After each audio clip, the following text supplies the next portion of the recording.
Hello dear student, मेरे YouTube channel study point में आपका हार्दिक स्वागत है। आज की इस क्लास में मैं लेके आया हूँ एनडीसी एग्जामिनेशन 2026 के लिए साइंस की जो तीसरी क्लास है उसके बारे में आज अपन समझने का प्रयास करेंगे कि धातु और अधातु क्या होते हैं, इनके गुणधर्म क्या होते हैं और इनके बीच में मुख्य रूप से क्या फर्क होते हैं। तो सबसे पहले अपन देख लेते हैं धातु के बारे में। तो धातुएं चमकीली होती है। कैसी होती है? धातुएं चमकीली होती है। जितनी भी धातुएं हैं वो शाइनिंग होती, चमकीली, इनमें चमकीलापन का गुण पाया जाता है।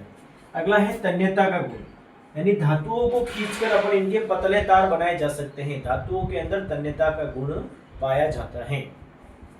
अगला है आघातवर्ध्यता का गुण पाया जाता है। आघातवर्ध्यता का मतलब यह होता है कि धातुओं को अपन पीट करके पतली चादर के रूप में ढाल सकते हैं, आघात करके इनका आकार बदला जा सकता है। अगला है गलनांक और क्वथनांक उच्च होता है, यानी जितने भी धातुएं होते हैं इनका गलनांक और क्वथनांक जो होता है वो उच्च होता है, अत्यधिक होता है।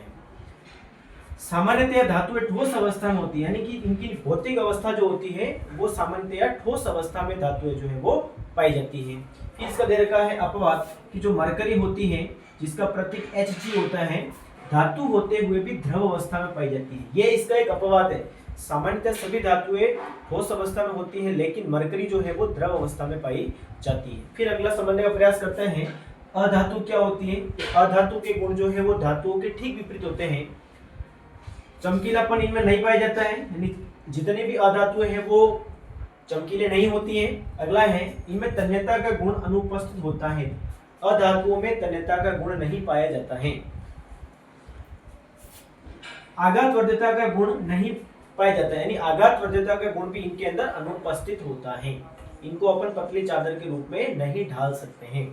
फिर देखा है सामान्यतः अधातुएं गैस अवस्था में पाई जाती है। ये बहुत इंपॉर्टेंट क्वेश्चन बनता है यहाँ से कि सामान्यतः जितनी भी धातुएं मतलब अधातु होती है वो अधातुएं गैस अवस्था में पाई जाती है। गलनांक और क्वथनांक इनका निम्न होता है क्योंकि ये अधातुएं होती है। फिर इसका एक अपवाद दे रखा है यहाँ पर आयोडीन, जिसका प्रतीक आई होता है, अधातु होते हुए भी चमकीली होती है। सामान्यतः अधातु कैसी होती है? चमकीली नहीं होती है, लेकिन एक आयोडीन एक ऐसी अधातु है जो अधातु होते हुए भी चमकीली होती है। ओके स्टूडेंट, वीडियो अच्छा लगा हो तो इसको लाइक और सब्सक्राइब कीजिए। धन्यवाद। नेक्स्ट क्लास में अपन पढ़ेंगे खनिज अयस्क और उनमें क्या क्या अंतर होते हैं। धन्यवाद।